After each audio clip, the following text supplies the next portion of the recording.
Okay.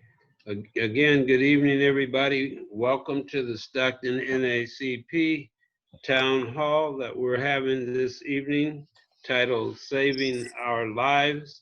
We are happy that all of you chose to join us in this event. We're looking forward to having a good dialogue, getting some great information, and leaving out of this with some direction and places where we're going to go in this community as a result of this opportunity. So again, I want to say thank you. I will ask now Reverend Harry Hodge, if you're on, to give us an opening prayer. If you've not gotten in, Reverend Green, will you step in?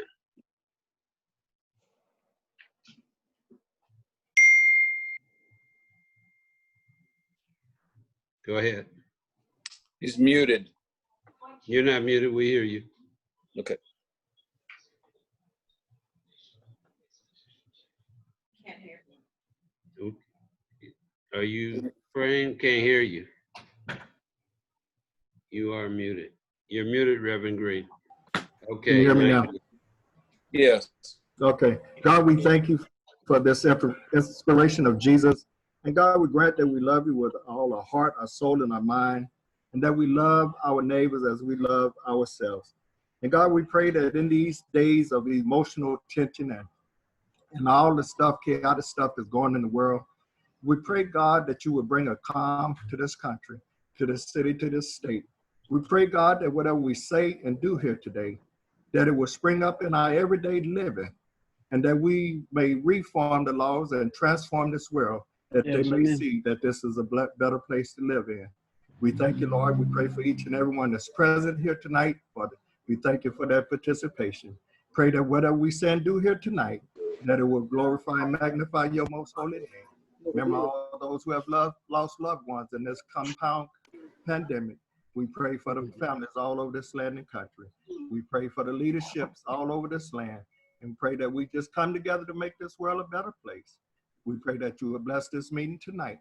Right now, we commend this meeting to you, asking for your blessings. Let heaven smile upon us today in the form of your love. For we know you with us, then you're more than the whole world against us. We pray now for the vindication of your holy name, for all the meaning and love that we find in Jesus Christ. It is in the name of Jesus we pray. Amen. Amen. Amen. Thank you, Reverend Green.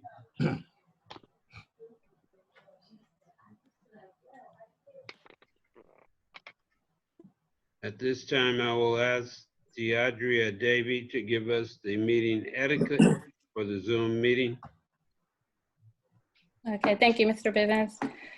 If we have any news media on the call, please enter your name in the chat box. This is a video conference where we expect participants' cameras to be on and positioned to your face.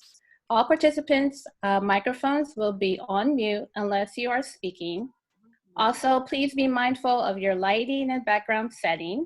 You will be able to join us by telephone as well. If you have a question for one of the speakers, please put it in the chat box below. Questions will be asked and answered within the time allocated for this purpose. Also, if we have dignitaries on the call, please put your name in the chat box below so we can introduce at some point during the program. Okay. Thank you very much, Ms. Davy. One of you have the video up? No, President. Okay, moving right along. I'd like to introduce our panelists for this evening and your panelists, and they are as follows. Breanna Allen, NAACP Youth Council President. Elbert Holman, retired District Attorney Office Investigator and Sheriff's Officer. Tori Verber-Salazar, San Joaquin County District Attorney. Chief Eric Jones, Stockton Police Department. Sheriff Patrick Withrow, San Joaquin County Sheriff. Siku Millington, Chief of Police, Tracy, California. Zervan Matouf, Representative N.O.B.L.E, that stands for the National Organization of Black Law Enforcement Executives. Mr. Mark Harris, Civil Rights Attorney from Sacramento, Mr. Doug Thorn, Civil Rights Attorney from Sacramento, and assisting me this evening will be members of the NAACP Stockton Branch Executive Committee, and we want to thank you all for your support and participation. Give yourselves a big thank you. Again, this evening is dedicated to Mr. George Floyd, Mr. Ahmaud Arbery, and Miss Breonna Taylor. And again, I'd like to say that the NAACP would like to extend an invitation to any and all of you to become a member. Our membership dues are $30 a year for a regular membership, and we are the union that comes into place when the other unions fall out of place when you're no longer employed. So with that, hopefully we are ready to show this brief video, and then we will move on with the program. No? Okay, well, we're gonna move on with the agenda. So at this time, I would like to have each of you to do a 1-2-minute introduction. And before that happens, we know that we're all here tonight because of the uprisings that we're witnessing in Atlanta, Chicago, Los Angeles, Detroit, Minneapolis, New York, Oakland, Washington, D.C., and Stockton as well, with civil protests. Many of the cities are a direct consequence of racism, bigotry, violence, and subjugation against Black people that has festered in this country for far too long. The murder of Mr. George Floyd and the subsequent lack of accountability by the police has set into motion what can only be described as a moment for the nation's conscience.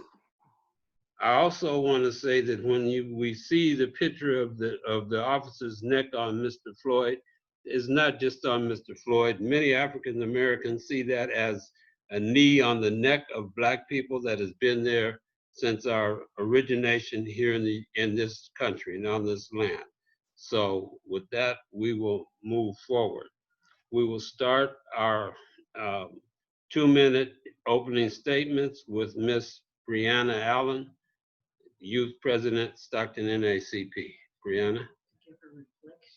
And it's a reflection of how each panelist is seeing what's going on in America today. Good evening, all. When I first heard about Mr. Floyd's death, I was outraged. Anyone who has a decent heart would be outraged. How can a human being kneel on this man's neck for 9 minutes? Sadly, I was not surprised hearing his death, but there were a countless amount of lives taken away before Mr. Floyd. And what was their crime? Simply being Black. See, this is not new at all. This type of inhumane treatment has been around for centuries. For the system was never made for us. America was built on institutional racism and on the backs of our own ancestors. My people have endured 400 plus years of generational trauma. And as you can see, it is still prevalent today. That's why it's important for our voices to be heard. And that's why I'm here and speaking out today. If you are neutral during this time, you have chosen the side of the oppressor. If you are not Black and you are silent during these times of need, you are also part of the problem. Sadly, they love our culture when it's convenient, but some are not present when it's time to speak about the injustices of our system. We need to fight for those who were wrongfully murdered, fight for our ancestors, fight for those 4,000 Black bodies who were swinging in the southern breeze, fight for George Floyd, Ahmaud Arbery, Breonna Taylor, and many more. This is not some trend. These are our lives on the line. So when you post something regarding this racial crisis, don't just post it and go on with your day. Be about the movement. Without action, nothing will get done. Take the time to sign those petitions. Spread awareness, and if you can, go out and protest. Recognize your white privilege and use it for good. Recently, Trump has brought out the National Guard. He'd rather go to war with his own country than simply fire 4 policemen. How many more Black lives have to be murdered in order for you to see that we are human? We need to humanize Blackness for all that it's worth. My people are not a threat. Your white supremacy is. Nina Simone once said, "I'll tell you what freedom means to me. No fear." History will continue to repeat itself until the oppressor stops feeding their children's minds with hatred and see with their own eyes the pain that they've caused us for centuries. Until we stop fearing for our lives and worrying about whether our Black men, women, and children will return home safe, then we will never truly be free. Because if not now, when? Thank you. Okay, thank you very much. And next, we will have Chief Eric Jones to give a 2-minute introduction and reflection. Thank you. Thanks for having me. And I just want to start with this. I care. I absolutely care. What happened in Minneapolis to George Floyd is totally unacceptable. And as a police chief, I can say that definitively. For us, certainly it was outside our training and treatment. There was a lack of dignity, to say the least. And as a person, I was deeply saddened and disturbed. To me, this was a clear injustice, and you need to know my stance as your police chief, and how this was an absolute inhumane treatment. And we've seen some, as Mr. Bivens said, some peaceful demonstrations here, of which I'm very proud of how our community and police department interacted. For example, at the demonstration yesterday, although there were some tense moments, ultimately there was a shaking of hands between the officers and those that were demonstrating. I certainly hope we continue to have peaceful protests. The demonstration organizers were amazing. Our police officers in a position did well, very well. We recognize the difference between protesters and those with the ill intent to vandalize, create damage, or hurt others. We have, and we will keep doing it, the important work of trust building. And that's working towards stronger legitimacy for our community and always looking at training policies and practices. Years ago, we began Racial Reconciliation Project. Many of you were aware and were involved. Quick snapshot of what that was and will continue to be are courageous discussions, and me as a police leader acknowledging the painful history of the badge, from early slavery patrols to being present at lynchings, suppression of civil rights, to current day issues. So not just things over the decades, but even things current, and how it taints our badge for the many, many great, good officers out there. But the badge reflects that, or I should say carries the burden, and we just need to know that. It's about having an understanding of the historical racial injustices and systems creating disparities over the decades. That's something we teach our officers, and it's something we have some very difficult conversations with our community members in those. So I just wanted you to know I'm absolutely resolved to keeping the peace and working on community and policing trust issues. It's never a destination. It is a constant path. We should always be trying to get better as a police department, be a learning organization. And as a leader, I need to stay committed, and you should expect this of me, whether it's when things are easier or not. And I have zero tolerance policy for racism. And I'll just end on this. Okay. It's about accountability, training, and policy, but also always working on the police culture. All right, thank you very much, Chief Jones. And remember, this is a 2-minute opening and a reflection. Next up is Tori Verber-Salazar, District Attorney, San Joaquin County. Good evening, ladies and gentlemen. Thank you for allowing me to have this opportunity to reflect upon what is going on. Just a little bit, Tori. Sure. Let me see if I turn up. Thank you for the opportunity to be here this evening and reflect upon what is going across the United States of America. First and foremost, to Mr. Floyd, to his family and friends, for the horrific loss and pain and suffering that they've endured. This is nothing but a murder, and that's what it was. And to see it on video and to witness it has raised all of the harm and trauma to each and every one of us. And we're trying to figure out how to handle it, how to process it, and what we can do. And protesting has been a beautiful experience here in San Joaquin County. We've had peaceful protest after peaceful protest, working with and in partnership with law enforcement to ensure the safety and well-being of everybody. And it is an example, shining example for the United States of America of the work that we can do when we work together. But now we have to do even more work, and that is come to the table and find solutions. We have to drive the change that we so desperately need. The change is long overdue. As Breanna said so eloquently and beautiful to start us off tonight, it's a 400-year journey to get us to this place. So we need to accept and address the responsibility for the roles that we've played in the past. We must seek forgiveness for the sins that have been committed. And we must come to the table with each and every one of you to find the solution to live in a world in where justice is equal and fair. I am the district attorney of San Joaquin County, and in some circles, the chief law enforcement officer. I don't know why they say that, but that's what they say. And as such, it's imperative that I have the courage to do what is right, to ensure that justice is equal and fair to each and every one of us, and to ensure when any injustice occurs, that we act swiftly, efficiently, and effectively to root out the evil that it causes. So I want to take this moment to offer my sincere condolences at the terrible loss, but I also want to thank this community for doing what is right and raising their voice in a powerful, powerful way and letting us hear. And trust me, change is coming, and I'll talk about it a little bit later. Significant change is coming. But I want to also say that I'm proud of San Joaquin County. They're raising their voice in a way that will drive change and hopefully heal some of the harm. And I'm grateful, very grateful. So thank you for having me this evening. Thank you very much, Tori. Appreciate it. Next, we have Sheriff Patrick Withrow. Sheriff, you're on. All right. Well, thank you very much. I really appreciate the opportunity to be here. It's such an honor.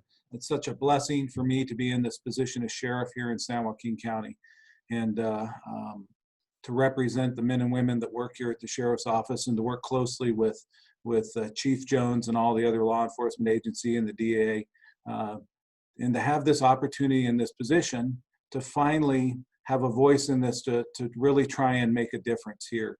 You know, we are blessed here in San Joaquin County that we have leadership that cares so deeply, that has worked hard on this recently and in the recent past to try and lead our state and our country in these changes. And there have been a lot of progress that we've made here. I think that shows in how we can go out and peacefully protest and work together to get our voices heard and make the changes that need to be done. But we have such a long way to go.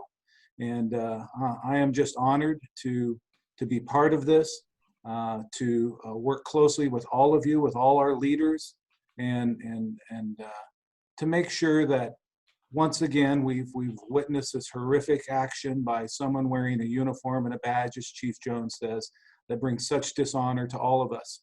And our goal here, I know, and speaking with all the chiefs of police, that our goal here is to always bring honor to this uniform and this badge, to try and learn the changes that need to be done. As a white man, I cannot possibly say that I understand what people of color have been through. All I can do is attempt to continue to learn, to do what we need to do to make these changes and to be part of the solution. And so it's an honor to be here tonight, and thank you for this opportunity, and I look forward to learning as we go here tonight. Thank you, Sheriff. Next, we will have Mr. Elbert Holman, former investigator for the DA's office and former Vice Mayor of Stockton. Mr. Holman. Good evening, everyone. First of all, I want to thank the NAACP for putting this forum on. I think this is a time now where we actually really need to get together and discuss these issues. As I watched that video of what took place in Minneapolis, it conjured up old memories of things that I've investigated in the past, and made me start to wonder, why are we still dealing with this thing? My law enforcement career started 49 years ago. I've been through all of the issues that have been happening between that 49-year period. I've sat on boards, we've discussed changes, we discussed solutions. we've tried to implement different changes on various levels. Even on the city council, I sat on the Public Safety Policy Committee for all cities in the state of California, discussing issues of police conduct and those types of things. And yet here in the year 2020, we're still seeing things that happen in Minneapolis. But I have to say one thing, I am encouraged.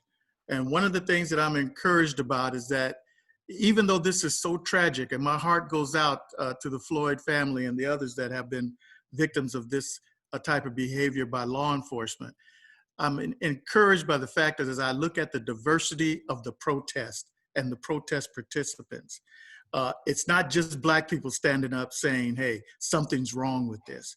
I can even remember just recently now when the Minneapolis tape came out of individuals that I used to work with in law enforcement, on patrol, Caucasian, some even Trump supporters, if you will, called me up and they were just disgusted with what they had seen that happened in Minneapolis.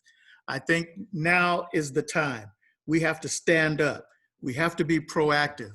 Like the sheriff and Tori said before, we have to be, we have to have the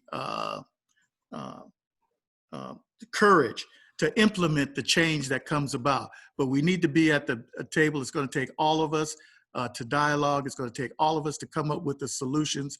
But once we come up with them, then we have to implement and be proactive and do what needs to be done. Thank you very much, Mr. Holman. We appreciate it. Next, we have Chief Siku Millington, Chief of the Tracy Police Department. That's not him. Can you see me okay? No, we're seeing me. There we go. Okay, thank you. So good evening, everyone. I want to thank you for inviting me to this much needed dialogue. I want to thank the NAACP and those who have come before me to speak up for right, speak up for truth. So I, again, forgive me, I'm at standing by for a city council meeting, so my earphones in. I have to say, I echo the sentiments of my colleagues who spoke before me, Chief Withrow, I'm sorry, Sheriff Withrow and Chief Jones and Tori, the DA. And I have to say, first of all, my heart goes out to the Floyd family.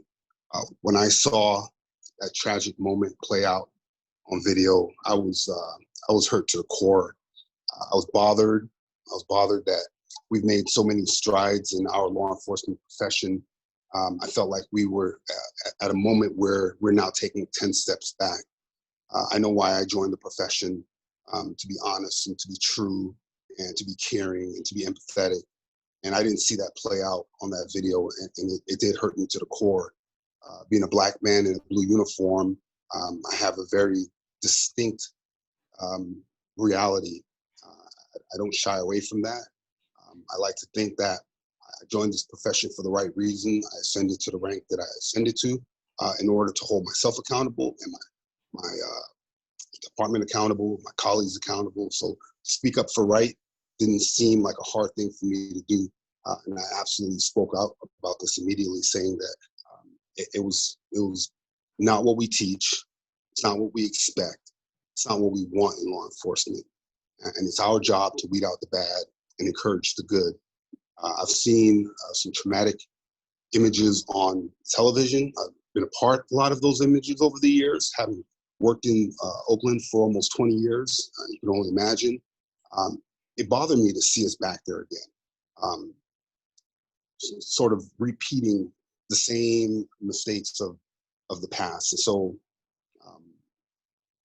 again, I don't know if there's anything that can be said to help calm or comfort the Floyd family during this time.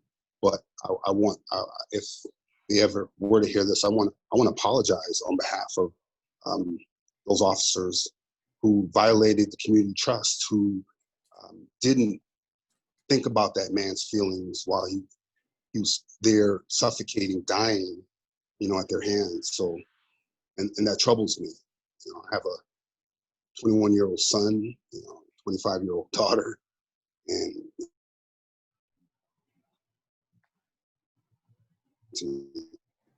I was comforted to know that my colleagues stood up right away, all of the national associations, chiefs of police, and spoke out against this act of violence, this murder,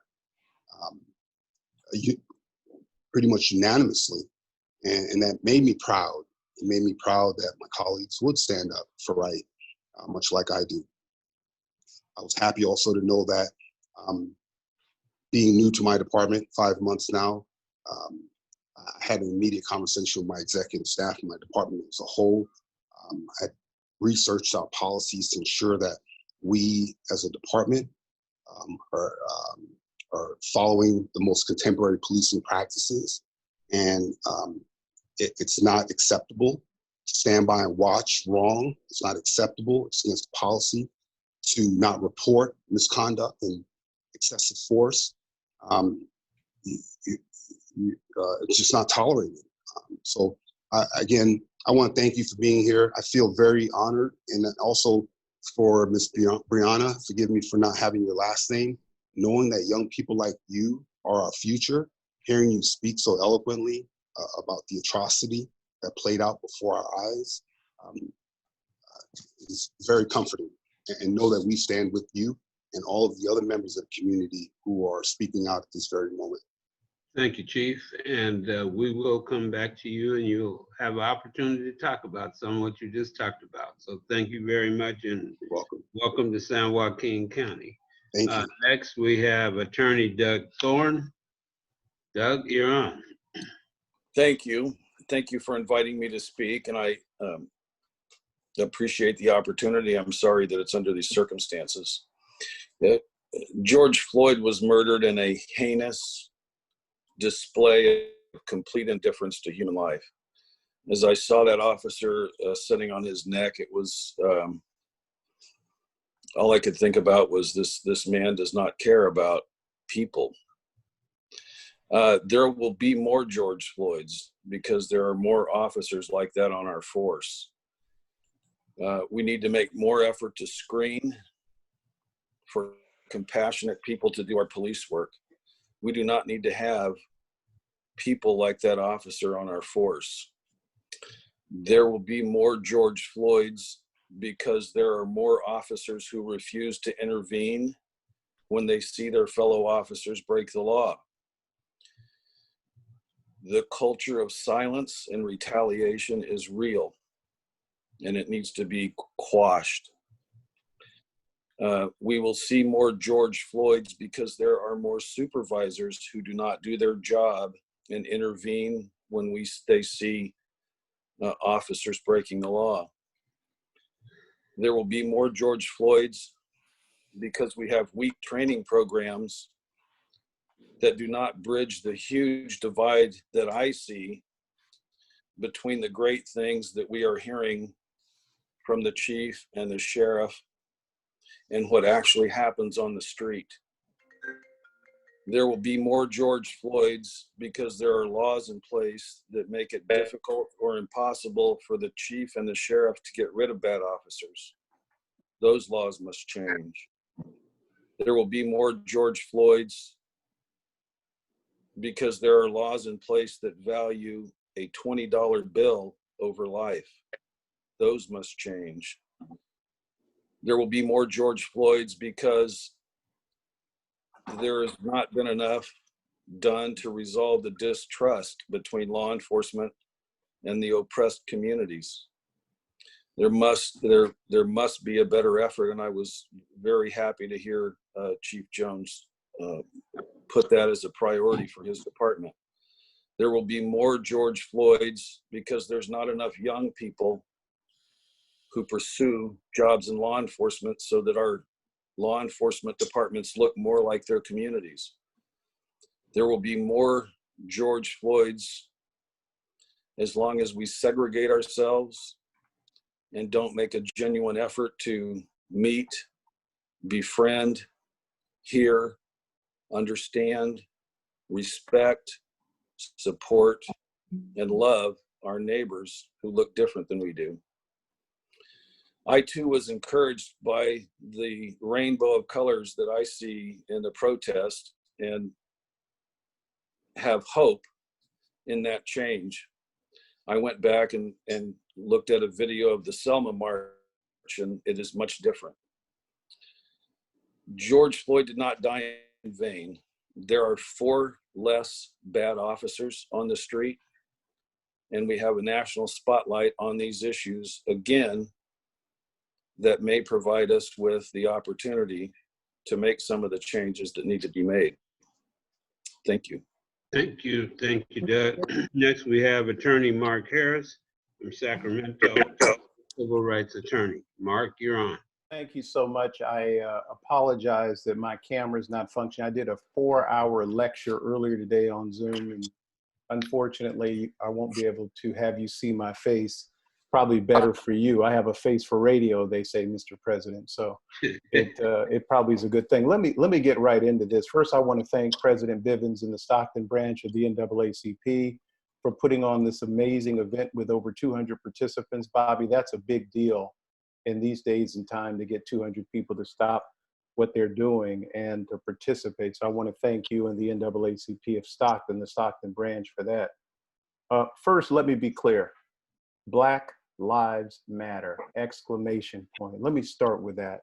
There seems to be some confusion about what that means. I have marched with Black Lives Matter. I've represented Black Lives Matter here in Sacramento.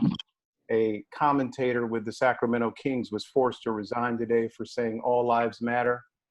This is not a symbol. This is not an empty statement. Black Lives Matter. We shouldn't have to say it. I am a man was the term that was used in the 60s during the civil rights movement, when African-American men had to reinforce and remind America that we too were men. Here we are now, and these tragedies continue to decimate our community on a disproportionate level. This is a problem beyond the Black community, but its epicenter is in the Black community. This contagion of oppression affects all disenfranchised and non-privileged people.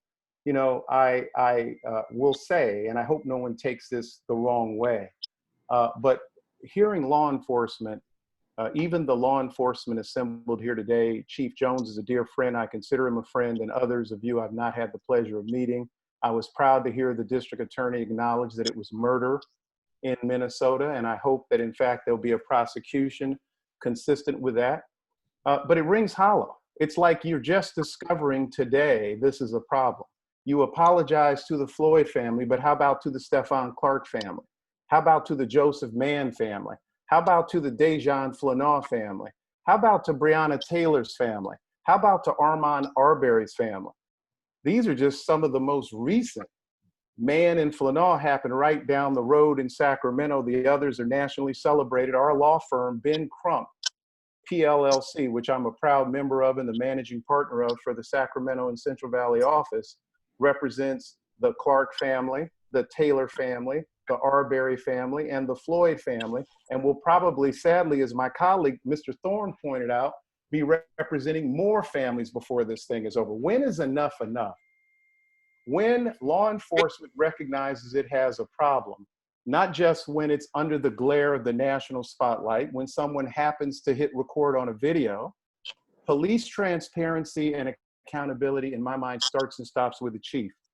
Starts and stops with the chief. We've now seen chiefs fired in Oakland, California by the Citizens Review Board. We just saw this weekend the chief in Lexington, Kentucky fired, as he should have been.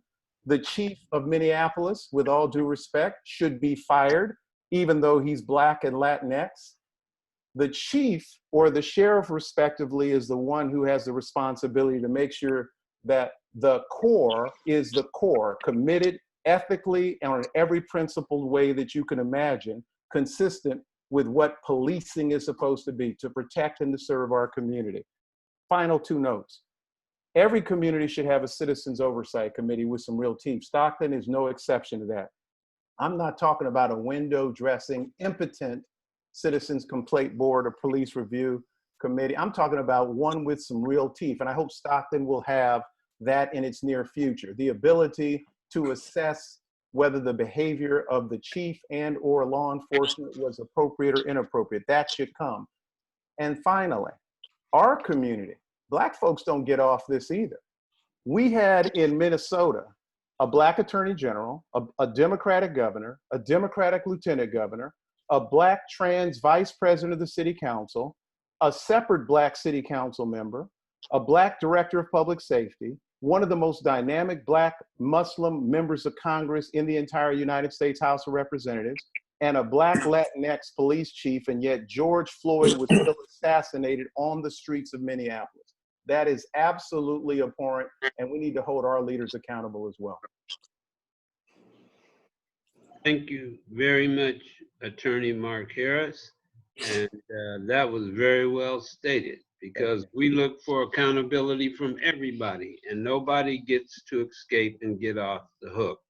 Next, we have Mr. Zervan Matouf, who is the representative for N.O.B.L.E, which stands for the National Organization of Black Law Enforcement Executives. Yes, Zervan Malouf is my name.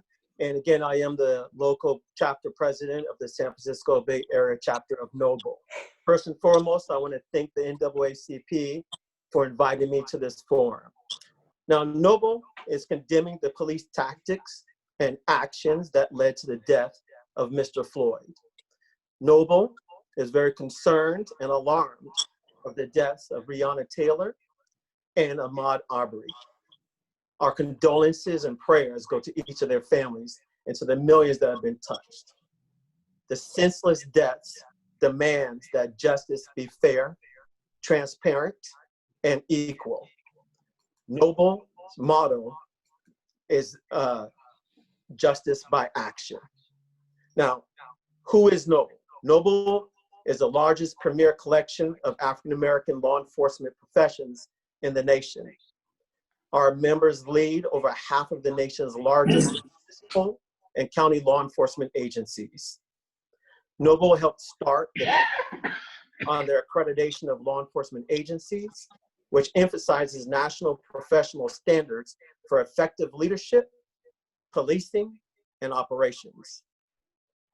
N.O.B.L is dedicated to real community service, community policing, and action, attitude, and service to the community.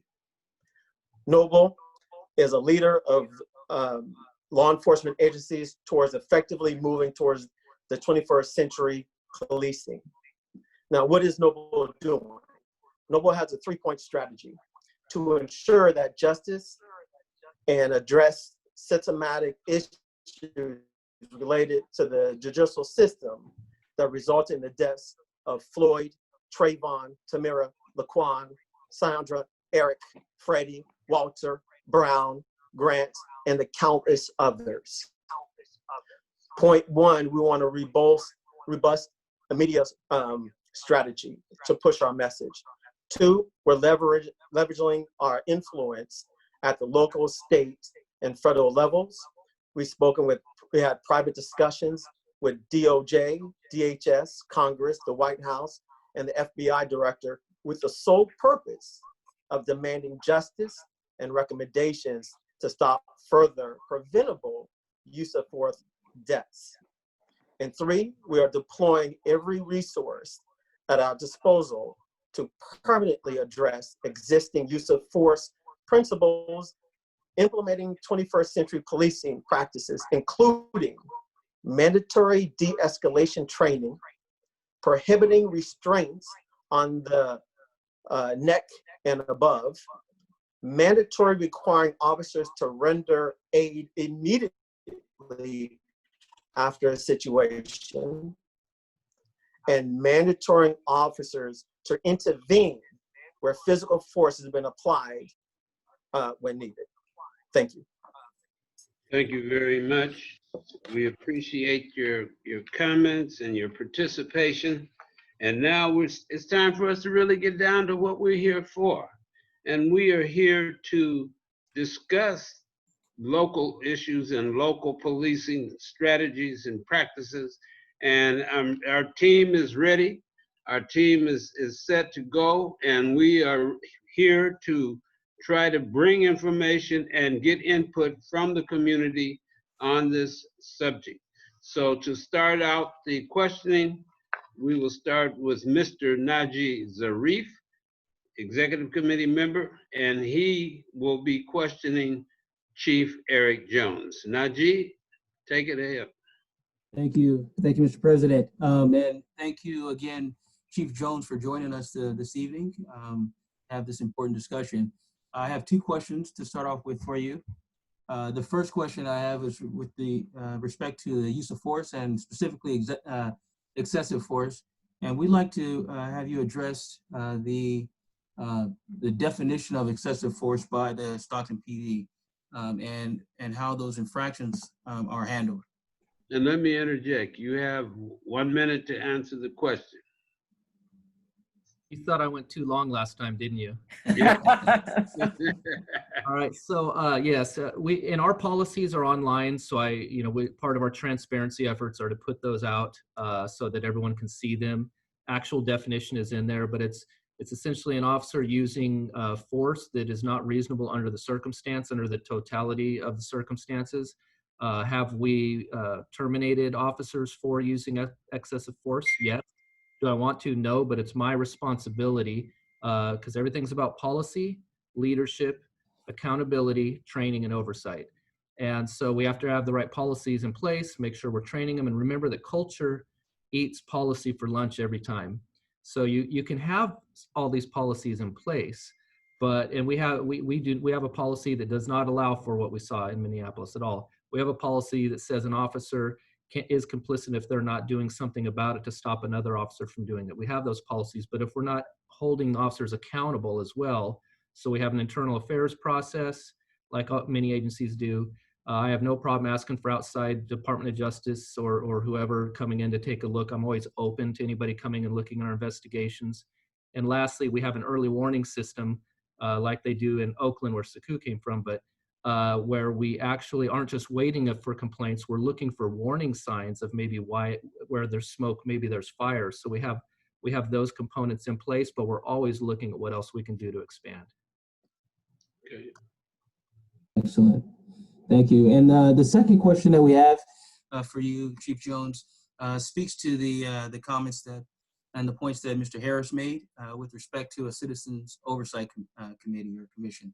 And specifically, we want to get your thoughts on the establishment of a review board or an oversight commission with subpoena power that has some teeth with it, that'll allow those folks to review the actions of either the chief or law enforcement officer's prior acts. Sure. So we have a community advisory board. I recognize it's not a review board with actual subpoena powers like that, but the advisory board does give me input in policies and do review of policies. When it comes to civilian review boards, we do not have one in Stockton, and there may be a day when we do. I'd say there's about as many types of civilian review boards out there as there are civilian review boards out there because there's just so many different models. But there's some good places to look in the 21st Century Policing report, and there's a lot of recommendations on as you search to do one that fits to ensure that it doesn't become political, which some of the research shows it can go that way, but I'm always open to that. Thank you. Okay, and we're going to move it, and we're going to be able to come back a little later on with other questions, and we'll have an open session as well. Next, we have Mr. Jerome Clay, Second Vice President, NAACP, and he will be questioning Mr. Mark Harris. Mr. Harris, how are you doing? I'm doing well. How are you? I'm good, brother. I got two Good questions. to hear your voice, Counselor. Good to see you. Thank you. I have two questions for you. Yes, the first sir. question is, for the 4 officers involved in Minnesota, Yeah. The incident, what do you think they ultimately face? Criminal charges or civil charges? What do you think they face as it relates to the death of George? That's an excellent question from an excellent lawyer. Thank you for asking it. We're suing them, so we obviously feel that there is some level of civil liability facing the officers and facing the city. We definitely feel that, and it's going to be a large sum of money, we believe, that ultimately will come out of that. We know no sum of money can bring the Floyd family back their lost loved one. I saw his 6-year-old daughter and the mother of his 6-year-old daughter earlier today, and it literally brings tears to your eyes. So that's the civil part. The civil part will run through the courts. We're representing the family, and I dare say I think that we'll give them strong representation. On the criminal side, I was disappointed to see only one officer arrested, the main perpetrator, but there were 3 officers who actually were a part of the assassination of Mr. Floyd. 3 were on his back, one most celebrated with the very famous shot that we've all seen of his knee on the neck of Mr. Floyd, but there were 2 other officers who were on Mr. Floyd's back through the whole experience. All 3 of those officers should face, in my opinion, at minimum, liability for second-degree murder. In the state of Minnesota, the penal code defines second-degree murder as having the absence of premeditation, but definitely with deliberation. In this case, 8 minutes and 46 seconds on Mr. Floyd's back would qualify as deliberation as far as I'm concerned and meet the standard of second-degree murder. So I hope that's what the state of Minnesota will ultimately move forward with. Okay, that's good. And then your second question, you kind of touched on it in your opening statement. But here in the Valley, what do you think needs to be changed immediately to hold the police accountable in our community? Chief Jones, as much as I love you, I got to disagree with you completely on what you just said a minute ago. I wasn't going to jump in there. I think Mr. Zarif asked an excellent question about police accountability. Yeah, there are a number of models, but there are only a couple of templates that have been used throughout California. The most aggressive in Oakland, California, where in Oakland now they have the power to terminate the chief. That is the most extensive power that any police commission has that I'm aware of. Mr. Zarif raised an excellent point about subpoena power. I understand there's the Police Officers Bill of Rights. I understand they're civil servants. I was on the police commission in Berkeley. I was on the police commission in Oakland, and I chaired the Civil Service Board in Oakland. And it was frustrating to deal with this, but deal with it we may. No more advisory, no more input only. We need authority among citizens. The police is supposed to be serving us. No disrespect, Chief, and to the sheriff and everyone else who's assembled, you work for us. So the bottom line is that it's not political. Yes, it is political. It should be political. It's a community service that police and law enforcement, the role that they play, and they should be held accountable to the community by the community. Thank you, Brother Mark. Okay, thank you, Mr. Clay and Mr. Harris.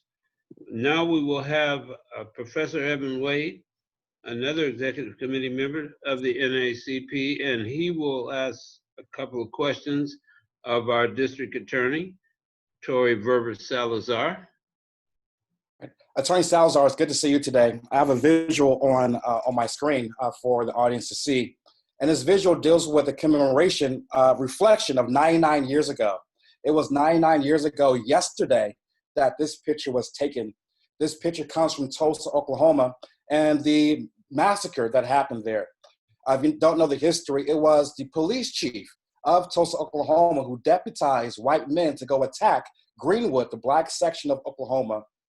The next day, the governor had brought in the National Guard to put order in the city. The National Guard, however, they're going to arrest, criminalize the black residents of Greenwood. What you see here are black men separated by the National Guard from their wives and children being marched down to the fairgrounds to be held. And so this iconic picture, and in this iconic picture is black men marching down the street, hands up, don't shoot. As Eric Jones mentioned, our police chief in the opening statement, there's a long history of police abuses in this country. Policing has a very troubling past. It was an enforcement agent of slavery, starting with slave patrols, but also an enforcement agent of Jim Crow as well. Now that we are post-civil rights movement, there are questions dealing with DAs, district attorneys, and the ability to have accountability by in terms of charges brought against those who are alleged to conduct police misconduct. So I have a couple questions I'd like to ask. The first question is, what is included in your policy of investigating police abuse? Is it possible to establish a local policy where allegations of police abuse cannot be investigated by local prosecutors because we know self-policing does not work? Thank you for the question.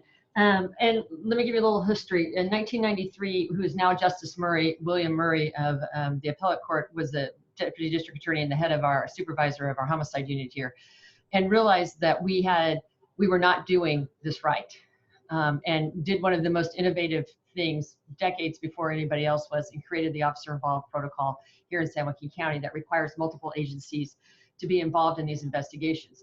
So when you have a critical incident, you have the employer agency, you have the sheriff, CHP, if they're depending on the role of it, and you have the Department of Justice at the state level, and you have my office. I have 55 seasoned investigators in my office, averaging 22 years of experience. Every interview, every part of this investigation must have representation from all of these agencies to ensure the integrity of it. Now, I know people would probably think civilian would be good, but we don't have civilians in any other investigation. We have law enforcement with a heightened skill and training. The part of the role that my office plays is oversight to ensure the integrity of the process and to ensure that every step along the way that we are complying with best evidence practices and the best tools and resources that we have. Because of that MOU, over the years, we've modified and changed it and learned from it. And in this past, since I've been in office since 2015, we've made significant changes. And right now there's an MOU pending for a new MOU that was created by the community. We had a community advisory board that came in and gave input into what our MOU should be for these officer-involved critical incidents. We also had officers involved in the development of it and a legal team in the development of it. And they worked collaboratively and they hashed out difficult issues. And then the most important thing on that community board was I had mothers whose sons had been murdered. And they talked about their journey. And they told us what we needed to do and to change this protocol. And they gave us the power and the courage to make the necessary changes that we did. So here in San Joaquin County, I put our protocol against just about anybody in the United States because of what Justice Murray did way back in 1993. Because it allows us to ensure the integrity of the process, to ensure that there is efficiency and effectiveness. Now, it's not perfect. Don't get me wrong. We should be quicker to the decision. We should be fast tracking this a little bit more. I agree with that, and I hear that. But what we did learn from these mothers was that we needed to treat people better. We needed to treat the family members of the decedent in these cases better. We need to include them in the process, and we do. And since that time, we now meet with them regularly, the chief or the sheriff or whoever's involved in the case and myself. We meet with them with updates. We keep them informed. We meet with them when we make a decision. We spend 2-3 hours, allow them to look at the evidence and go through the process, and we explain to them why we made the decision. And obviously, they're not going to be happy with the decision we made, but we tell them how and why we got there. And then we also do the same for the officers and their families, because we don't want officers on the street who are not prepared to do what they need to do and do it well and do it right. And then we meet with the administrations if they choose to, and we discuss our concerns about this case. And then we release it to the public. We release at least 25 pages of documentation. Okay, and we need to move. Sorry. So we do that in order to increase trust and transparency in the community. And these changes came. These were driven in large part by our community board that gave us the direction to do so. So we look at that.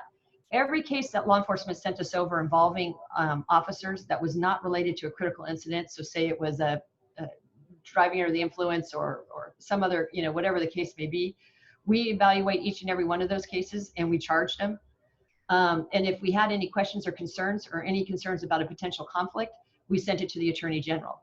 And just yesterday, I announced, and I've asked every DA in the United States of America to take a pledge to not accept financial support or endorsement from law enforcement associations and law enforcement agencies and unions. And today I'm going to take it one step further. I'm going to ask every law enforcement association and every law enforcement union to say they will no longer endorse financially or on paper any district attorney to end that conflict. Because it is, whether it's a perceived conflict or a true conflict, it is a conflict. And when I started in 2014 to run for office for the first term, Madam sorry. I'm gonna have to cut you off. We have a short response. Okay, next question, Mr. Wade. Yes, so second question, and thanks again for being here to take these questions. And so when it comes to police misconduct, we've seen images of some troubling circumstances, in particular this year dealing with the sheriff and what has happened in the jail here locally. Has there ever been a successful prosecution of a police officer for misconduct under your current policy? That's been since 1993. Yes, we've charged 2 officers, one with vehicular manslaughter, and that case pled. And the next case was scheduled for jury trial in March, and COVID kicked it back out, probably until the fall. And that case is in regards to a shooting from a Stanislaus County deputy that came into San Joaquin County and shot and killed a woman. So the first case, like I said, resolved through a plea, and the second case is pending jury trial. Okay, thank you very much on this segment, and we will come back and have more discussion along the lines of where Mr. Wade and our district attorney just traveled down the road. Next, we have Brandon Thorn, and he will have a couple of questions for Sheriff Pat Withrow. And remember, we have a short window on the answer, the 1-minute window.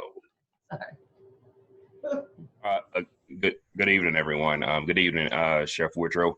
I have a question for you here. Can a no-neck restraint policy be established in the policy department and sheriff's office immediately? Yes, it can.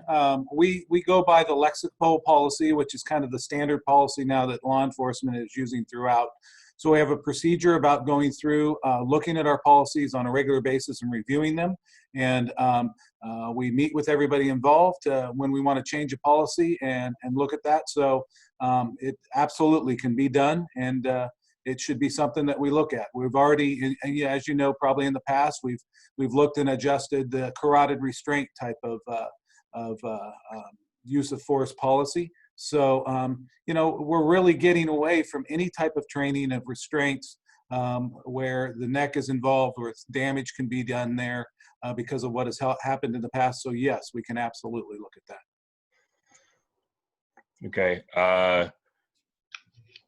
All right. Thank you so much for that, Sheriff. And we will probably be back to you here shortly at the end. But thank you so much for that. All right, Brandon. I guess Tori hogged all my time, didn't you? No, sir. If we got any more questions, go ahead and put them in the chat briefly for the sheriff. Sheriff still has more time. All right. We actually have another question for the sheriff. Okay. Right. Okay.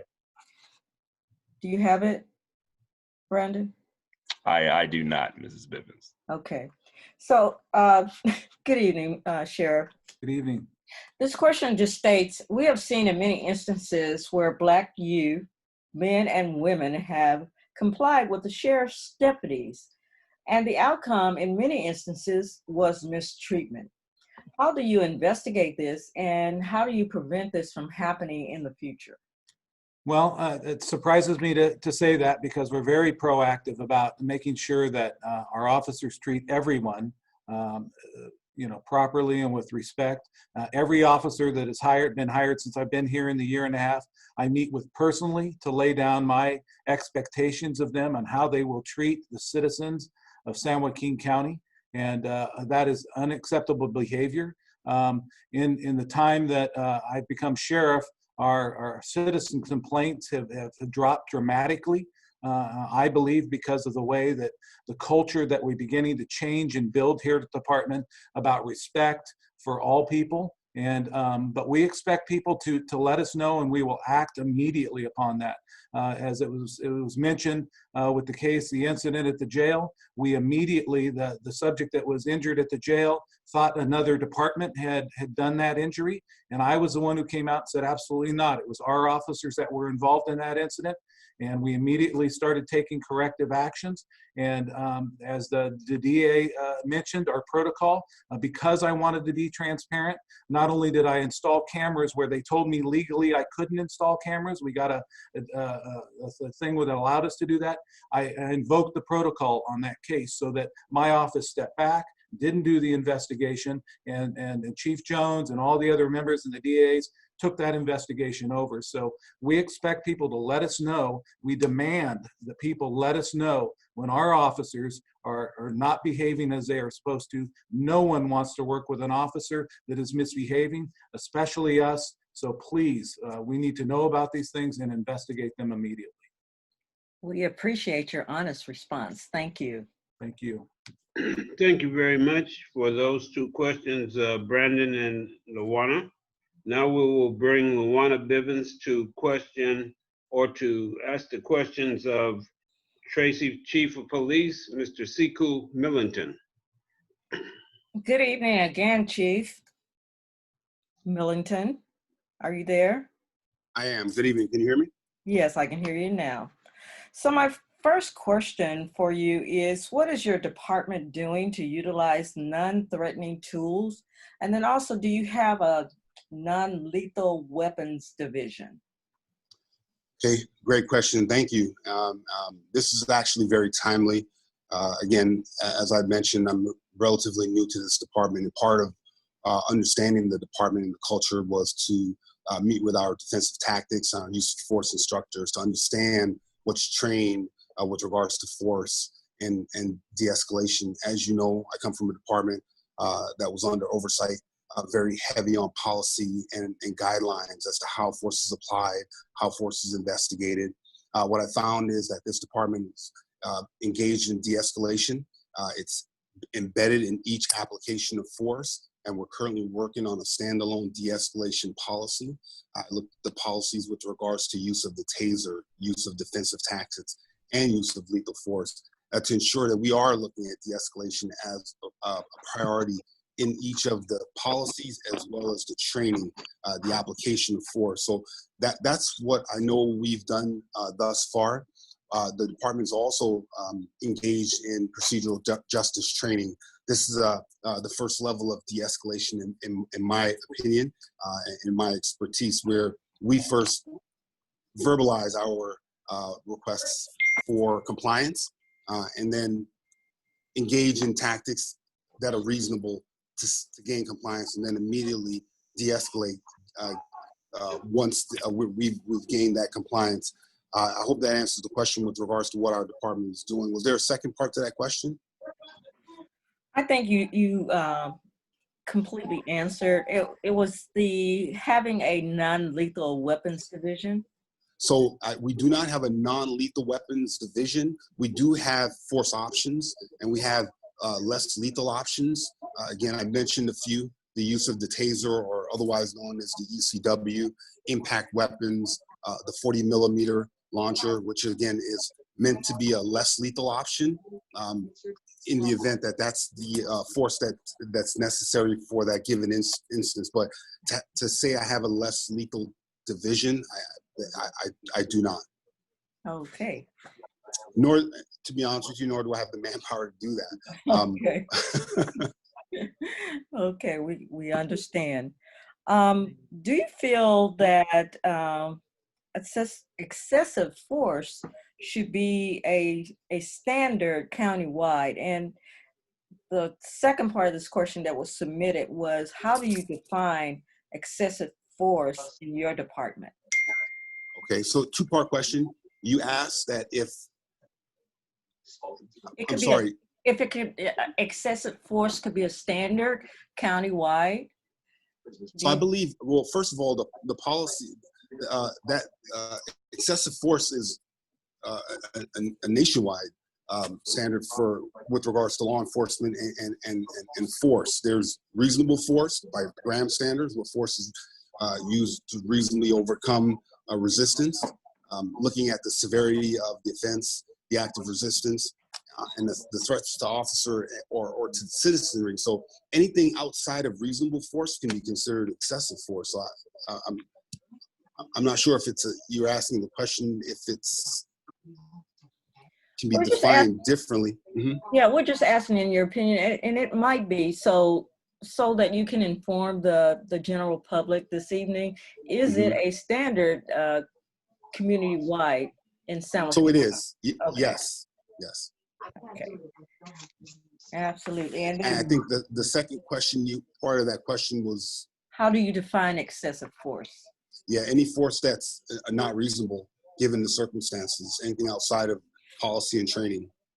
Okay, well, very good. Well, thank you very much. That ends my 2 questions for you. Okay, thank you very much, Luana, and also Chief Millington. The next questions we have coming up again from our second Vice President, Mr. Jerome Clay, or Attorney Jerome Clay. And so, Jerome, you're on with Mr. Doug Thorn.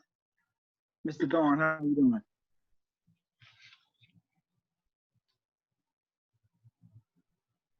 Doug, are you still on? Yeah, he's mute. Yes, I am.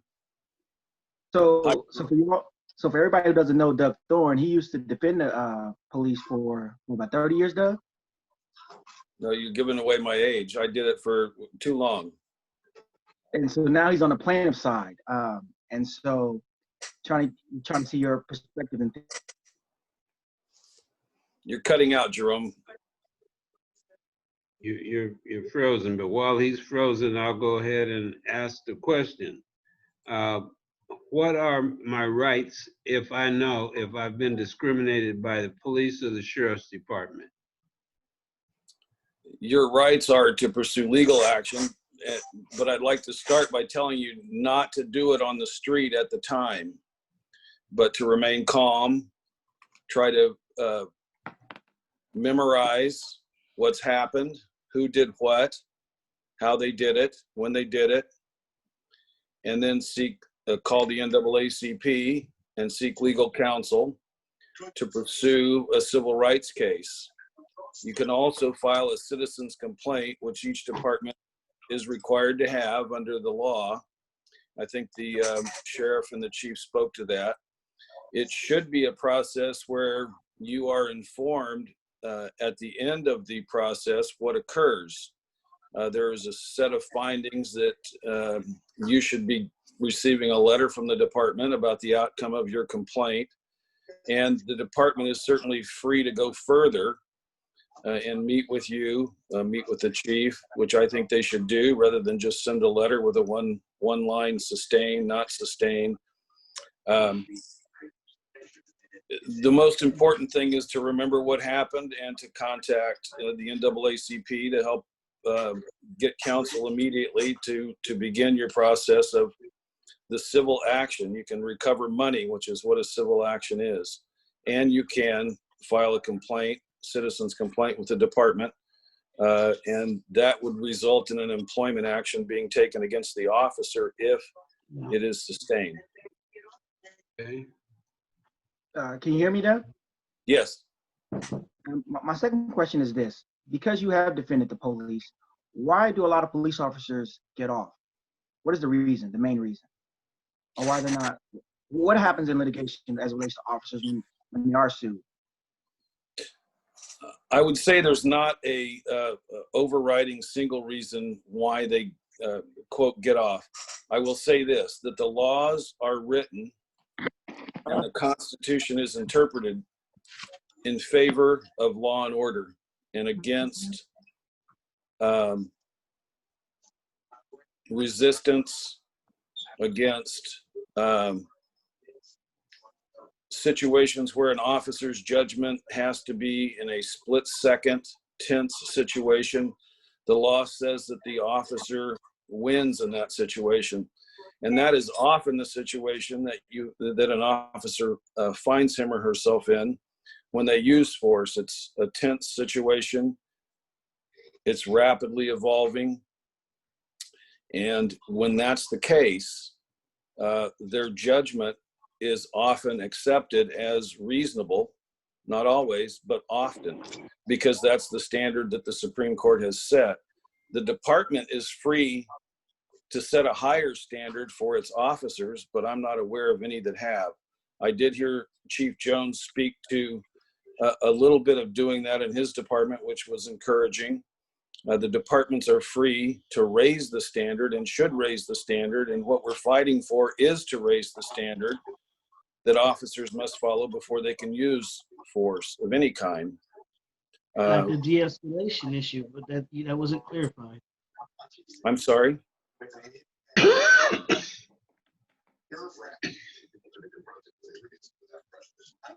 Can't hear you, Jerome. No, that wasn't me. I think someone else commented. Go ahead, Doug. I'm finished. Okay. All Thank you, right. Doug. Well, thank you both on those two questions, and we're going to move now into the general question session. And in this area, we will have First Vice President Deidre Davey handle some general questions that came in. And if time provides, we will also take a few more questions. We said we would do this up until 7:30. However, we will, if your questions are in the chat box, we will get those questions answered by the persons and get those answers back to you and post them on our NAACP Facebook page as well. But before Deidre starts, I'm going to cheat and slip in a quick question, and anyone can field it, whoever feels most comfortable. What kind of mental health training are your law enforcement agencies doing to suppress or work with people that are suffering from mental illness versus just being out there on drugs or way out? And how do you determine whether they're having a mental ill issue or a drug issue? I can start that one if you don't mind, Mr. Bivens. Go ahead. Okay, so we've really bumped up, and you're seeing departments really. Speaking, is this Chief Jones? Yeah, sorry, this is Eric Jones from Stockton. There I am. Thank you. Many law enforcement agencies are doing this, and especially in this county. But we've definitely recognized a way to, or that there is a need to be able to better handle responses to folks in crisis with the mental behavioral health issue. It's something we talk with the district attorney all the time, with mental behavioral health services.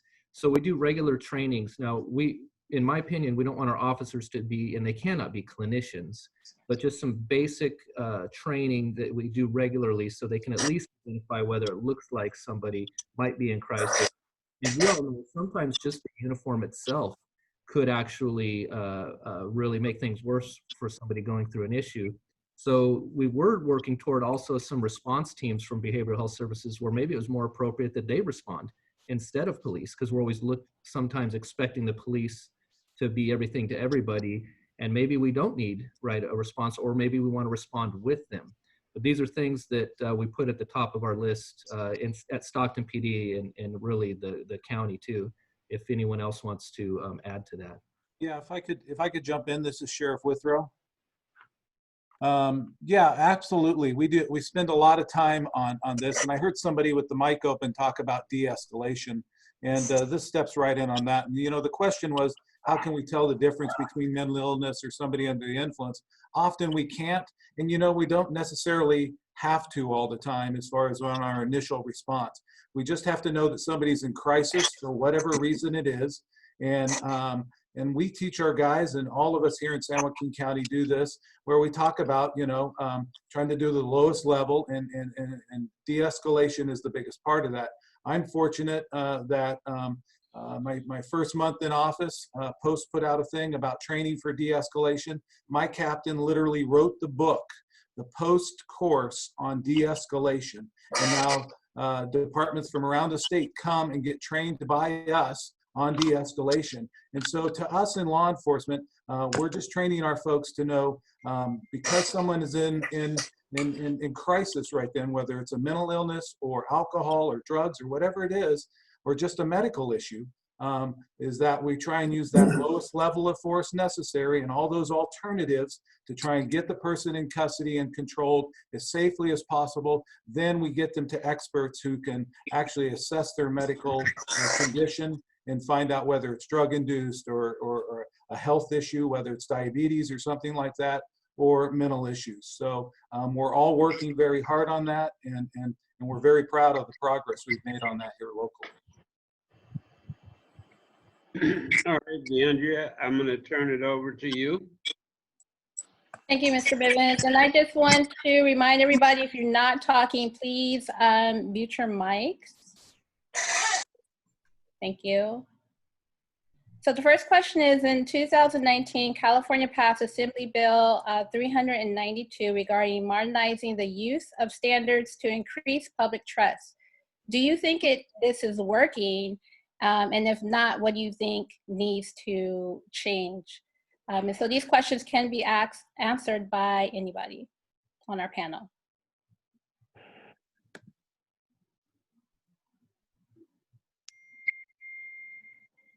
Well, I'll jump in. It's a little quiet there. This is Sheriff Withrow. I'll jump in on that. You know, I'm hoping that we've seen progress here in San Joaquin County as far as public trust. I think that comes with, you know, I hate the buzzwords and everything, but it really does come with transparency. And I think you're seeing locally here that we're trying to set a standard for California and the nation here, where we can be transparent about what goes on in law enforcement. We try and teach people ahead of time as to what is occurring and why we do the things that we do, so they understand better our reactions in situations. We hope that makes them safer.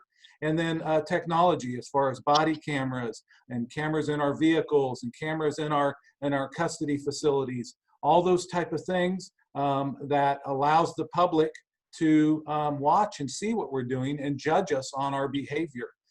You know, luckily there was somebody in the Floyd case standing by with their cell phone.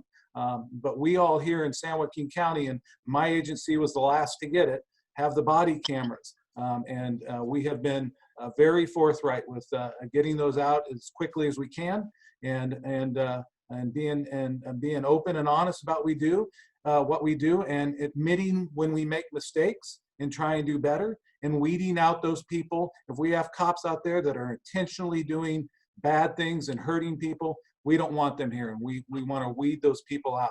If we have cops that make mistakes, we expect them to admit those mistakes, and then we'll move forward with a corrective behavior, whatever that may need to be, up to termination. But we're sure hoping that we're building trust. I hope things like this help, and I hope we show it by our actions on a daily basis with our citizens. And that kind of relates back to, if you're not being treated properly by all of the law enforcement here, I don't want to speak for all the chiefs, but we get together and we speak on a monthly basis. And I know they all feel the same, that we want to know if we have somebody who's not behaving as they're supposed to out there, and we will take that corrective action. I hope that kind of answers what you're looking for. Yeah, so I do have a follow-up question to that, because a lot of times, like in this case, the officers were fired. And to a lot of people in the public, that might seem like a big step that the sheriff had taken. But if these officers go into another community, how would you vet them to make sure that they are not included in your force? Absolutely. We go through an extensive background process, even for what we call laterals, people who come from other departments. And so just recently, I had an officer leave my department and went to another department. He wanted to come back here, so we did an extensive investigation as to why he wanted to come back. And I made the decision that we weren't going to bring that officer back to our department.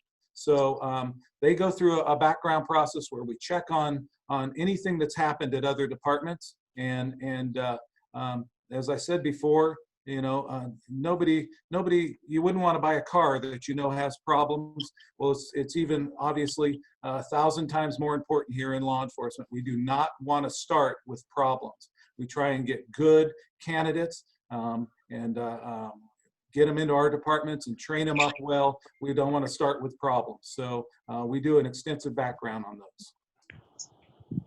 Okay, thank you. With that question, if you don't mind me asking, Sheriff Withrow, it was a question in the chat. When you talk about training, what is the Sheriff's Department and other police agencies doing to recruit the community and young qualified African Americans into your forces, and making sure that they're receiving the proper culture treatment within the ranks? Absolutely. We have, it is a huge priority to me. We are so shorthanded here. As a matter of fact, when we talked to the NAACP yesterday, we sent over a flyer that we just opened up our cadet program. Those are for 18 years old and older. It's a paid program. You get like 13, 14 bucks an hour, and you come in here and you work and you start learning all the skills and tools that you need. We're doing everything we can to modernize our recruiting, because we're down about 125 people departmental wide.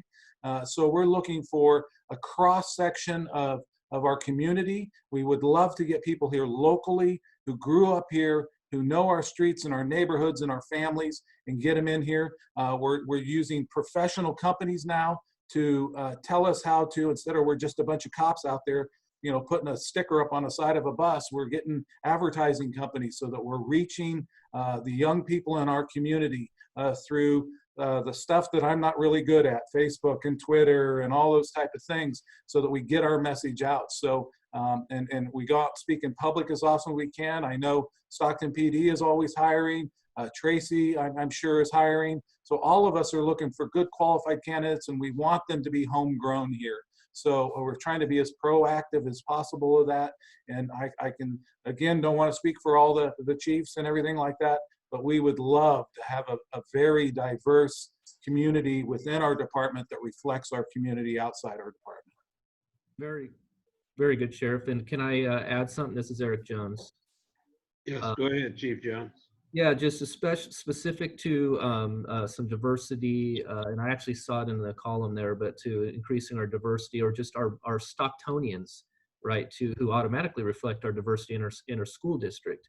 We have a long-term strategy plan, which is called the Public Safety Academy, where we actually are on site at the school and trying to get interest in the youth there. And it's sort of like an ROTC cadet program, so we can really homegrown our own. We have short-term strategies going out to NAACP conferences, places, but that's just one thing that's fairly new, and we think it's a way really to get youth interested early and staying with us when we can hire them later. Bobby, can I say a couple of words? This is okay. Dee is running this part of the session, so. Hi, Dee. Just real quick. I'll be very brief. Okay. While I was on the city council, I chaired an ad hoc committee that worked very closely with Stockton Police Department on attempting to get African American, in particular, individuals to apply and seek a career in law enforcement with Stockton Police Department. I think what is very important is, as the chief said and what the sheriff said, those are the strategies that are being used, and they are very diligent in trying to recruit.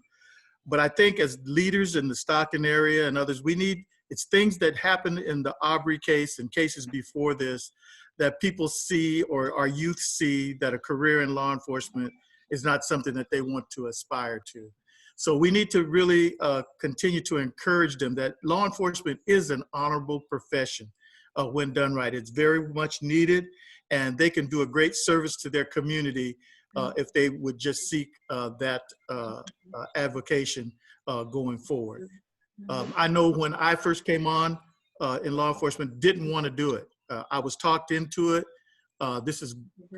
When I finally decided to take the test and I got hired, I was pleasantly surprised at the gratification, the service that can be done for your community if it's done the right way and working with the right people. So we need to encourage our youth to seek this position, which will help in recruiting tremendously.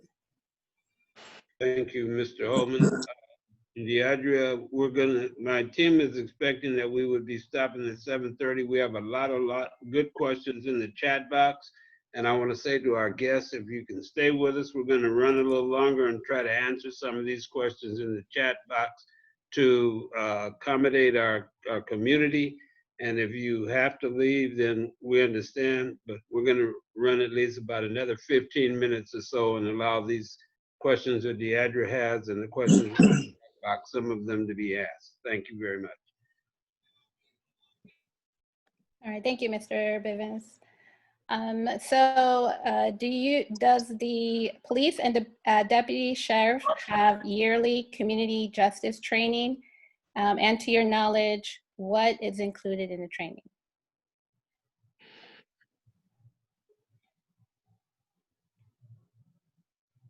And anybody can answer that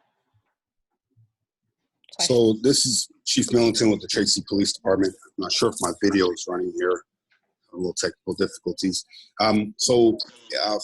You asked us about a community justice training. We actually run a Citizens Police Academy, one for it's an English program, and then we also have a secondary Hispanic Citizens Police Academy program, which is an opportunity for our citizens to learn about the police department, learn about our policies, to be engaged with our training, our reality-based training, as well as some laws that they wouldn't normally be familiar with. And I think that's a good opportunity at that time where I speak to them about justice in policing, as well as our policies as it relates to those topics. And so we have the ability of ramping that up and making it as robust. We look for a lot of input from our community, from my chief's advisory board on what the content of that academies is going to be. So we use that as an opportunity without having any specific training to that title that you mentioned. You know, this is Sheriff Withrow. I'd like to jump in a little on that also. We too have the Citizens Academy, but we also have our ongoing training throughout the year. Sorry for the glasses here. You know, and probably Chief Jones won't toot his own horn here, but we teach stuff that Chief Jones, I talked about my guy writing the book on something, and Chief Jones was the one who wrote the book on principal policing. And we teach this to our folks, and it talks about, you know, historical and generational effects of policing, implicit bias, procedural justice, all these great things that we go through with our folks on a regular basis to make sure that we're covering all these areas so that we are engaged with our community and treating them properly. And it was his program that we're using. So it's an amazing program. Thank you. The next question is, do you share a trauma, fear, and exhaustion from being Black in a country that continues to fail to recognize our humanity? Yes. This attorney, Mark Harris, yes, absolutely. I started in this traumatic situation a long time ago. I wrote an article that was shared with the Stockton NAACP recounting my first experience with a matter similar to what's happening in America right now. I mean, the protests, the demonstrations, some would call it looting and rioting. Others of us would call it uprising.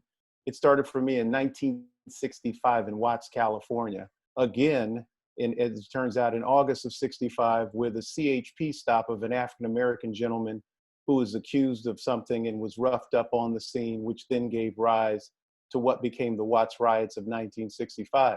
I walk around in constant trauma. So I don't think there's any African-American or any Latino in America who doesn't look over their shoulder, who doesn't get a special ice in their veins when that light comes on behind them with law enforcement. I have told all my young people that I have any influence over, make sure your camera is always ready to go in your phone. Make sure you don't mistakenly reach for your camera and have someone think you're reaching for a weapon, but everyone should be videotaping. If we hadn't had videotape of Arberry, if we hadn't had videotape of Floyd, if we hadn't had videotape of Mann, none of those cases would have been able to move forward. Mann was shot 17 times, 20 seconds after law enforcement confronted him. He was shot 17 times by Sacramento PD. If we hadn't had that on videotape, we would not have been able to bring justice to that family.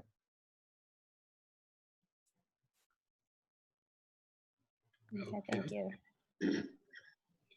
And the last question I have here is, do you believe that a diverse youth advisory committee should be established to brief law enforcement on youth issues, and if so, why? Eric Jones here, yes. we're actually trying to do that.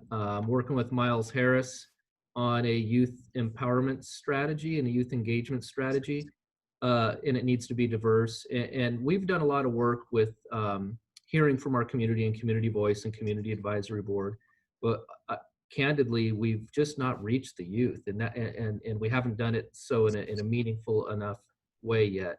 So so we were just getting ready to roll out, and then the public health crisis started. We only got a couple meetings in, but we've got anybody who has ideas, please, on groups of youth that we can plug in, because that's I think the most critical age group right now that we need to be connecting with. Hi, this is Tori, if I may jump in. We have a Youth Leadership Academy every summer. We're in our 20th year of doing it. It's going to be a little different this year because of COVID. But we have students from across the county come in for a 5-week course, and they see every facet of the criminal justice and the civil side of the proceedings. They will work with Dr. Ahmaud and now Dr. Hunter, and they'll go to a tour at the jail with Sheriff Withrow, and they'll also learn what it means to be a correctional officer, what it means to be a deputy. They'll be over at Stockton Police Department and doing SWAT training and learning the logistics of all of that, as well as learning about the 4th, 5th, and 6th Amendment. They'll attend court proceedings. They'll work with probation, parole, community-based organizations, substance abuse counselors, behavioral health counselors. And we do all of this to show, one, our youth in the community, the many jobs that are available in criminal justice, as a part of our way to recruit and entice more representation within the criminal justice system, but also to empower them with the tools of what is and how does it work.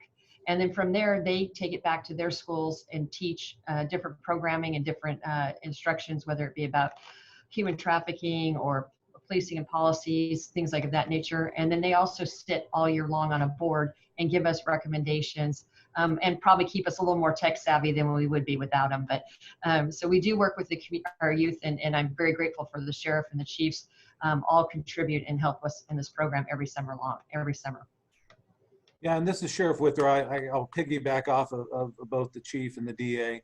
We would love to be more engaged with our youth. Just like the gentleman said earlier there, I put out videos on what you should do on a car stop, and we need to teach our youth how to behave when around law enforcement so they stay safe, because we don't know what's going on when we roll up on something until we have time to figure it out. And so I went and spoke at Lord's Gym up on Hammers Way, and I said, please, whatever you do, if you're just hanging out and cops roll up, don't take off running, because we don't know why. We may be responding to a call of shots fired or something. We don't know what's going on. So the more we can engage with our youth, the safer it will make it for them. The more they'll get to know us, those barriers will start to come down, and hopefully they'll, as the DA say, want to join us in a law enforcement and be that change from within. Okay, so Didi, thank you. And I'm going to throw a question in here. And the question is, and hopefully some of you may have an answer, what type of training is being done to sensitize law enforcement to the LGBTQ community? Because we keep hearing that folks from that community are being abused, they're being intimidated. So we'd like to hear what type of training and vehicle you have in place for that community. I could start on that one. It's Eric Jones again. So actually, when the National Initiative for Building Community Trust and Justice came in, they helped us identify various populations within our greater community where we need to build trust better. And that was the ones that were right away were Latino population, as well as African American and youth, obviously, but then also the LGBTQ plus community. And so we did listening sessions. We've had them come in from the Pride Center and train our officers on sensitivity and terminology. And we continue to work with the Pride Center. They have a seat at our community advisory board. Okay. Sheriff, any comment? Chief? Yeah, we do the same on a regular basis. We have our ongoing training each year that all our officers go through.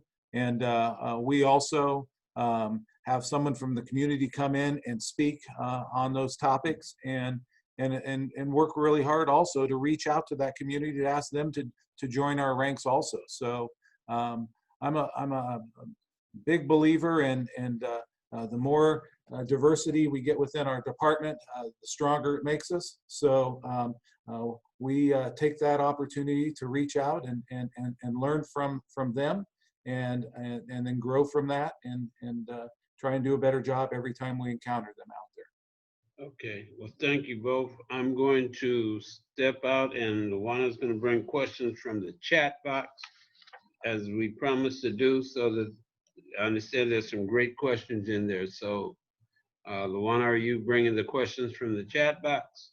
Yes, and Brandon and some of the others are going to be helping as well. The Okay. first one is, when an officer gets reported for misconduct, how do we actually know that action is taken, truly taken, rather than a slap on the wrist? Anyone can answer from the appropriate department.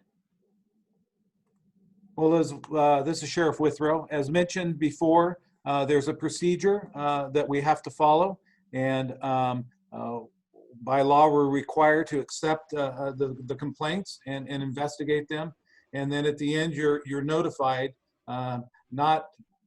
We don't tell you exactly what's going to happen to the officer, as was mentioned before by the attorneys, that there's a finding that he was either it was found sustained or unsustained, and so on.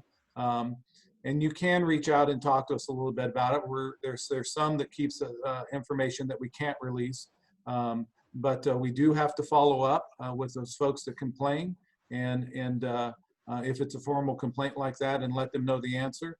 And we try and take it a step further. If they're just calling in and say, hey, look, I don't want to fill out the paperwork, I just want to tell you how this officer treated me on a car stop or whatever, then we have our sergeants contact the officer, review body camera footage, do an investigation, and then recontact again our reporting party to let them know what has happened in this investigation, find out if that's enough, or if they want to take it to the next level with a formal investigation. Thank you. And this is Chief Millington. We have a very similar process. We are mandated to follow up on formal complaints, and at the completion of those complaints, are required to notify the complainant with the findings. It's something we should and are required to do, and that's a standard policy here at the Tracy Police Department. Okay. How many Black officers do we have on the City of Stockton Police Department and the Sheriff's Department? Hey, this is Eric from Stockton. We'll start here. So I haven't checked our last numbers because they change on occasion. As you can imagine, we'll hire one, might lose one, maybe to another agency, which is always unfortunate. We're way too low as far as our numbers, but we've made increases by a few % at least of comparison to the entire police department. But if I were to guess, I would say it's about a dozen. But I can get the exact numbers. We report out to the Civil Service Commission all the time. And I was checking on that earlier, and we have about 6 or 7 Black officers out on the streets on our patrol side, and we have about 20-25 working on our correctional side. I think it'd be important also I wanted to make a comment about the citizens complaint process. I heard someone mention that they never receive any information. The law prevents the departments from giving you any information except 4 standard responses or outcomes to your complaint. But the most important outcome that you're looking for is whether that officer is still employed by the department or not. And that is not information that they're prohibited from giving out. That's public record that you can get. And that'll tell you that they were not terminated for what the complaint was about. Thank you, Doug. Bobby, just to put it out there, just so everybody can get the perspective of what we're talking about when we're trying to diversify our law enforcement agencies. We've been way too slow, and both the sheriff and the chief of police have acknowledged that. But when I started in 1971, there were 4 African Americans on the San Joaquin County Sheriff's Department out of about 450 officers. We haven't progressed much since then. That's been approximately 49 years ago. And we're talking to these single-digit numbers as far as diversifying our law enforcement agencies. I was the first African American to work in the district attorney's office investigations division. One in 1991. That's in the history of San Joaquin County District Attorney's Office. I was the first African American to work there in 1991. So there's no question we have a long way to go. We're making progress, and I know that these law enforcement leaders that are in place now want to see their departments diversify, because they know that that is a real key to solving some of the issues that we have as we deal with the diversity that's within our communities here in San Joaquin County. But we have to be a little more diligent, I believe, and work a little harder because we have a long way to go. Thank you. Says this is to Attorney Harris. Can you give us some concrete steps to transform our Citizens Oversight Committee? I think it's what they meant. Yes, I want to answer the question as best I can. There are a number of models. One of the things that happened in Sacramento recently is Sacramento did a survey of some of the models from throughout the country that had elements that they wanted. Every community should have its own input. Stockton should have what Stockton wants relative to this. Let me talk about a couple of elements that I think make sense. Number one, it was mentioned earlier, subpoena power. I think that makes absolute sense. There ought to be a forcing of the records. Mr. Zarif mentioned that at the very beginning of this. There ought to be a forced process to make sure that all of the records that can be disclosed will be disclosed. Mr. Thorn correctly mentioned that there are labor constraints and civil service constraints and any number of constraints that have to be taken into account. With a 30-year history representing officers, I'm sure he's more aware of those than I am. The police officers' Bill of Rights in this state is not going to be changed anytime soon. So the reality of the situation is we don't want to violate law officers, law officials' rights. Let me be clear, I don't. But I don't want them to have higher rights than everybody else. Right now, law enforcement has a higher level of civil rights than citizens do. I think that's wrong. And I think that the people of Stockton, if they really had this explained to them appropriately and carefully, would understand that police officers are entitled to equal justice under the law, not superior justice under the law, treating their law enforcement role as though it were a property right. I think that's where this thing needs to begin in terms of whatever would happen locally relative to citizens' oversight. And let me move half a tick back, though, to something that was said about AB 392. We worked very hard with the Assembly member, Dr. Weber, on AB 392. There were those of us in Sacramento, and both of the Bivens know how the local NAACP, which I'm involved with in Sacramento, worked to get one of the key elements of 392 implemented on a local level in SAC. It was the video recording. We were able to get a municipal ordinance passed that had 30 days of time in which the police chief had to turn over to the city manager and then to the council and the public video of a police shooting where there was deadly force, even if there was not a fatality. That thing got absorbed into 392, we're happy to say. But the reality of that is if the police officer doesn't turn the video on or points the camera in another direction, all the video legislation in the world is not going to help us to see what we need to see to be able to evaluate whether those officers acted appropriately. The legal process in 392 is going to determine whether or not necessary force was used.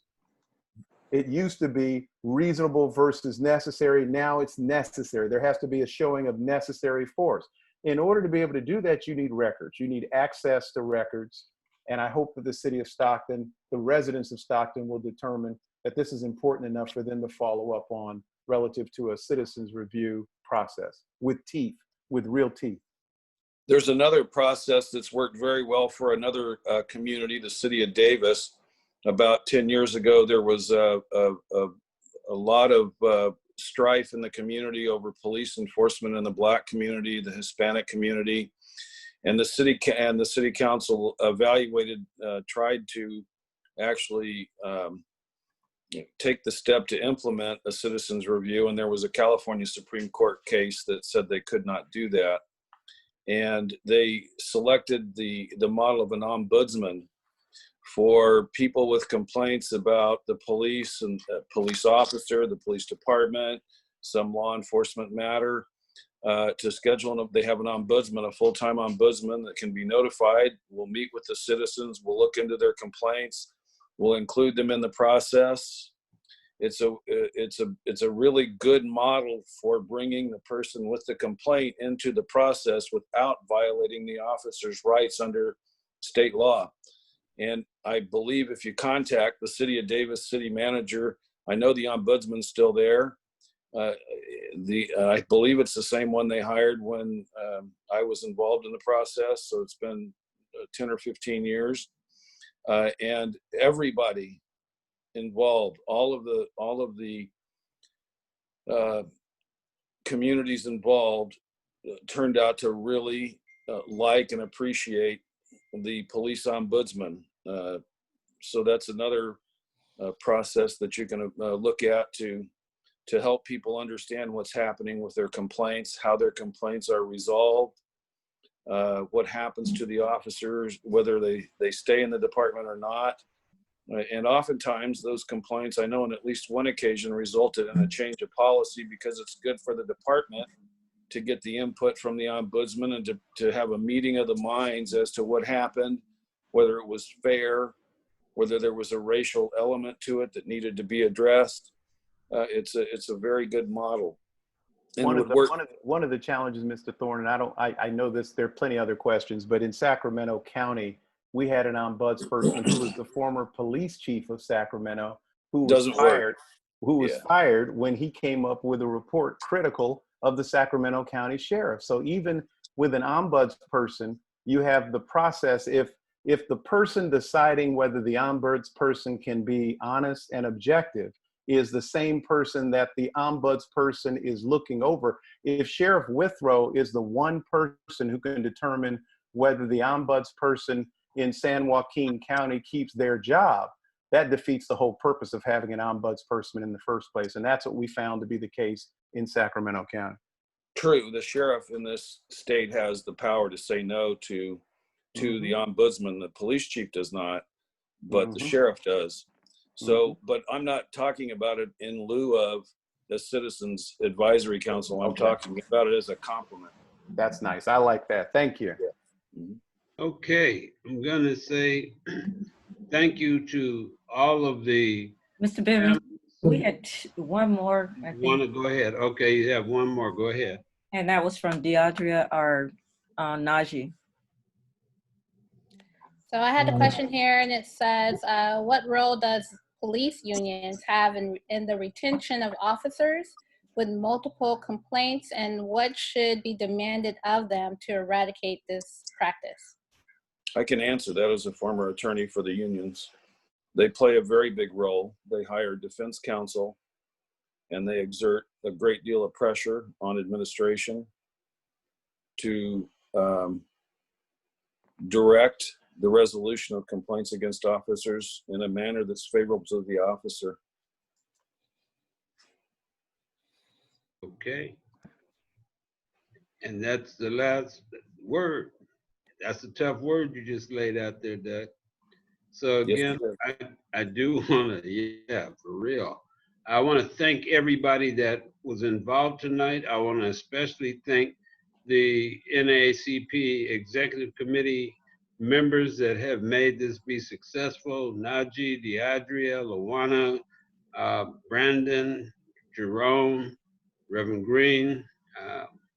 Did I miss anybody? I hope not, or I'll be in serious, serious trouble. Breanna, and we will have some more of this discussion. The questions have come up on the screen. Can you do this some more? What, can we keep it moving? Can we go to the next step? And the answer is yes, we can. This is for the community, and it's part of our charge and responsibility to try to move policy and to influence policy within the community to bring about change and equity and equal access for all people. So we will do this. We will go back and meet and set another date and continue this discussion, but go into what are some of the remedies based on true and honest discussion, and having law enforcement look at it through the eyes of people that have been the victims rather than look at it through the eyes of the people that have been the victimizers. So I want to say thank you. As you see on your screen, the NAACP Stockton branch is putting a call out tonight, and we are asking all law enforcement agencies within San Joaquin County to immediately eliminate and have a no-neck restraint policy to be established by the Stockton and San Joaquin County, a ban on the use of knee holds and choke holds as an unacceptable practice for law enforcement officers, the implementation of a citizens review board, and for the city of Stockton and the county of San Joaquin County to employ subpoena power to hold each department accountable and build public trust. We're asking that you do not hire law enforcement personnel whose names appear on the Brady list or have been decertified. We're asking that allegations of police abuse should be investigated by internal affairs, but also have an outside independent agency. We love our DA. However, she has to depend on the local police officers to bring her the offenders of the law.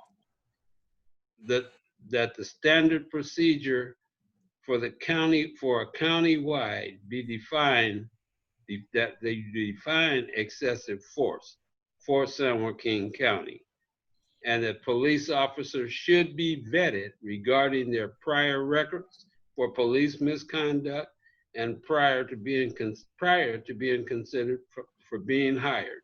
We don't want somebody else's bad dog in our yard. And last, mandated, somebody's thing is up on the screen, I can't see. Take that out for me, thank you. A mandated psychological evaluation of police officers who had more than 2 excessive force violations and or a shooting incident.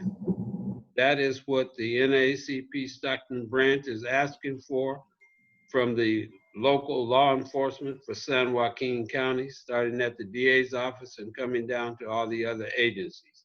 Thank you all for being here. Thank you all for your support, your participation, and your honesty. We do want to have the tough conversations. We do want to push the envelope and change the way things are. This is an opportunity. The demonstrations that are going on now is a time for us to really reflect on how we have behaved in San Joaquin County and in America. And we improve that so that all people will have the freedom of not having fear whenever a police officer pulls behind them, that women should not be afraid for their children, or men should not be afraid for their lives, or that we're not intimidated because police officers pull behind us and ride behind us and then look over and keep going. So I just want to say thank you all. This has been a great, great meeting. And so I will say good night to everyone, and God bless you, God bless your families, and God bless America. Good night.